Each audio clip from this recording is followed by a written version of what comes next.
नमस्कार दोस्तों, मैं हूं परवीन सानी। दोस्तों, प्रधानमंत्री नरेंद्र मोदी के बारे में कहा जाता है वो वक्ता अच्छे हैं, हर बात का जवाब होता है उनके पास। उनके समर्थकों का कहना है इस वक्त वो फॉरेन टूर पर निकले हुए हैं। ब्रिक्स में हिस्सा लेने के लिए वो ब्राज़ील में हैं, लेकिन अब भारत में आते ही उन्हें जवाब देना होगा, जिसका जवाब देने से वो लगातार बच रहे थे, लेकिन अब तो जवाब देना ही होगा। विपक्ष अक्सर आरोप लगाता रहा है कि असल मुद्दों पर जवाब देने से ये सरकार हमेशा भागती रही है, यहाँ तक कि पीएम मोदी भी बचते रहे। सवाल आप पूछो, ये जवाब कुछ और देंगे या फिर नहीं भी देंगे। इतिहास खंगालने लगेंगे, वर्तमान से भाग जाएंगे। एक सवाल अनंत बार बार मोदी और उनकी सरकार से पूछ रहे हैं, ऑपरेशन सिंदूर के दौरान क्या पाकिस्तान ने जो दावा किया था उसमें सच्चाई है? क्या भारत ने लड़ाकू विमान खोए हैं? लेकिन जवाब कुछ नहीं मिला। अजीब बात देखिए दोस्तों, अब तो बोलने वालों ने सब ने बोल दिया, जिसकी ज़रूरत नहीं थी उन्होंने भी बोल दिया, लेकिन हमारे प्रधानमंत्री कब बोलेंगे ये रहस्य बना हुआ है। एक बड़ा सवाल बना हुआ है, भारत ने ऑपरेशन सिंदूर के दौरान कितने लड़ाकू विमान खोए, ये एक सवाल अब भी बना हुआ है। सरकार ने इस तरह से रहस्यमय चुप्पी साध ली है, जिससे लगता है इस चुप्पी में ही सरकार का जवाब है।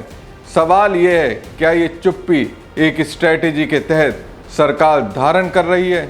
मतलब मुंह नहीं खोलेंगे, जो भी अनुमान लगाना है लगाइए। अब दोस्तों, इसी पर फ्रांस में राफेल बनाने वाली कंपनी का एक बयान आया है। दोस्तों, पहलगाम में 22 अप्रैल को हुए आतंकी हमले के जवाब में भारत ने 2 महीने पहले ऑपरेशन सिंदूर लॉन्च किया था।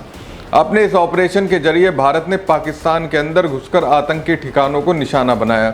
इसके बाद जब पाकिस्तान ने इस हमले के जवाब में भारत को प्रतिक्रिया देने की कोशिश की, तो भारत ने उसके एयरबेस पर सटीक निशाने लगाकर उसे भारी नुकसान पहुंचाया। इस पूरे संघर्ष के 3 दिन में भारतीय सेना ने साबित कर दिया कि वो पाकिस्तान की किसी भी हरकत का माकूल जवाब देने के लिए हर वक्त तैयार हैं। भारत के ऑपरेशन सिंदूर के बाद चीन और पाकिस्तान की मीडिया ने बिना सबूत दिए दावा किया कि उसने राफेल समेत भारत के 6 फाइटर जेट मार गिराए, जिन्हें भारत ने खारिज कर दिया। हालांकि मोदी जी कुछ नहीं बोले, साइलेंट रहे। अब फ्रांस में जारी एक रिपोर्ट आपके सामने मैं रख रहा हूँ। इस रिपोर्ट में जो कहा गया है, भारत ने राफेल लड़ाकू विमान खोए हैं। अजीब बात यह है दोस्तों, अब तक जो भी इस मैटर पर पक्ष रखा गया, किसी दूसरे ने पक्ष रखा है। सरकार और मोदी जी तो खामोश ही हैं। अब ये खुलासा किसी और ने नहीं, बल्कि राफेल बनाने वाली कंपनी दासा एविएशन के अध्यक्ष और सीईओ एरिक टैपियर ने किया है। राफेल दोस्तों दुनिया की सबसे महंगी लड़ाकू विमान है। कभी राहुल गांधी ने लोकसभा में राफेल सौदे को लेकर एक बार फिर मोदी और उनकी सरकार से सवाल किया था कि यूपीए कार्यकाल में 126 राफेल विमान खरीदने की डील हो रही थी, लेकिन मोदी सरकार ने महज 36 राफेल विमान खरीदे। लिहाजा पहले सवाल के तौर पर राहुल गांधी ने कहा था कि सरकार बताए कि खरीदे जाने वाले विमानों की संख्या में बदलाव क्यों किया गया।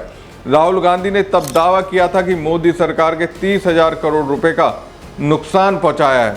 अब दोस्तों, मोदी जी जो कुछ बोल नहीं रहे हैं, उनकी ओर से राफेल बनाने वाली कंपनी दासा एविएशन के अध्यक्ष और सीईओ एरिक कह रहे हैं, भारत ने एक राफेल लड़ाकू विमान खोया है, लेकिन ऐसा अधिक ऊंचाई पर तकनीकी खराबी के कारण हुआ और इसकी जांच अब भी चल रही है। इसके गिरने में दुश्मन की कोई भूमिका नहीं थी।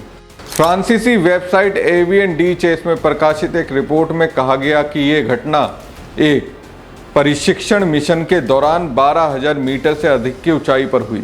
इसमें दुश्मन की कोई भी भूमिका या शत्रुतापूर्ण रडार संपर्क नहीं था। इस मामले में भारत सरकार या वायुसेना अब तक कोई आधिकारिक बयान नहीं जारी किया है। एक राफेल गंवाने की बात भी सरकार ने नहीं मानी है। पिछले महीने सिंगापुर में सांगरी लॉ डायलॉग में भारत के chief of defence staff general Anil Chauhan ने माना था कि ऑपरेशन सिंदूर के दौरान भारतीय वायुसेना को नुकसान हुआ था। हालांकि उन्होंने राफेल सहित 6 भारतीय लड़ाकू विमानों को मार गिराने के पाकिस्तान के दावे को नकारते हुए कहा था कि ये दावा बिल्कुल गलत है। उसी दिन अलग से दिए एक इंटरव्यू में जनरल चौहान ने कहा था कि हमने अपनी रणनीति में सुधार किया है और फिर 7, 8 और 10 तारीख को बड़ी संख्या में पाकिस्तान के अंदर एयरबेस पर हमला करने के लिए वापस गए। हमने बिना किसी रोक टोक के उनकी सभी हवाई सुरक्षा को भेद दिया और सटीक हमले किए। इसके अलावा इंडोनेशिया में भारत के रक्षा अताशे नौसेना के कैप्टन शिव कुमार ने भी ऑपरेशन सिंदूर के दौरान कुछ नुकसान की बात स्वीकार की थी। इंडोनेशिया में एक सेमिनार में बोलते हुए वो एक पिछले वक्ता को जवाब दे रहे थे जिसने पाकिस्तान के इस दावे का हवाला दिया था कि 3 राफेल सहित कई भारतीय लड़ाकू विमानों को मार गिराया गया था। कैप्टन कुमार ने भारतीय सेना को केवल आतंकी शिविरों को निशाना बनाने तक सीमित रखने वाले निर्देशों का हवाला देते हुए कहा, मैं शायद उनसे सहमत ना हूं कि भारत ने इतने सारे विमान खो दिए, लेकिन मैं इस बात से सहमत हूं कि हमने कुछ विमान खो दिए और ऐसा केवल राजनीतिक नेतृत्व द्वारा सैन्य प्रतिष्ठानों और उनकी हवाई सुरक्षा पर हमला न करने के लिए दिए गए प्रतिबंध के कारण हुआ। डसॉल्ट एविएशन के चेयरमैन और सीईओ एरिक ने पहले ऑपरेशन सिंदूर के दौरान 3 राफेल जेट विमान को मार गिराने के पाकिस्तान के दावे को खारिज कर दिया था और आरोपों को गलत और निराधार कहा था। दोस्तों, रक्षा व्यापार क्षेत्र एक मुनाफे वाला कारोबार है।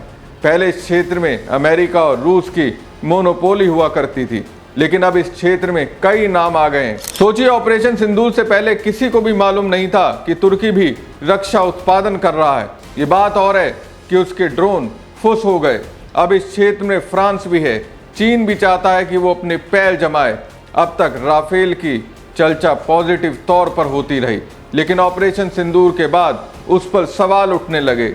टैपियर ने पाकिस्तानी दावों को राफेल लड़ाकू विमान की विश्वसनीयता को कम करने के उद्देश्य से उसे प्रोपोगंडा बताया और ऐसा इसलिए दावा किया गया क्योंकि वो कोलंबिया, साइबेरिया और मलेशिया जैसे देशों को इसे दे रहा है।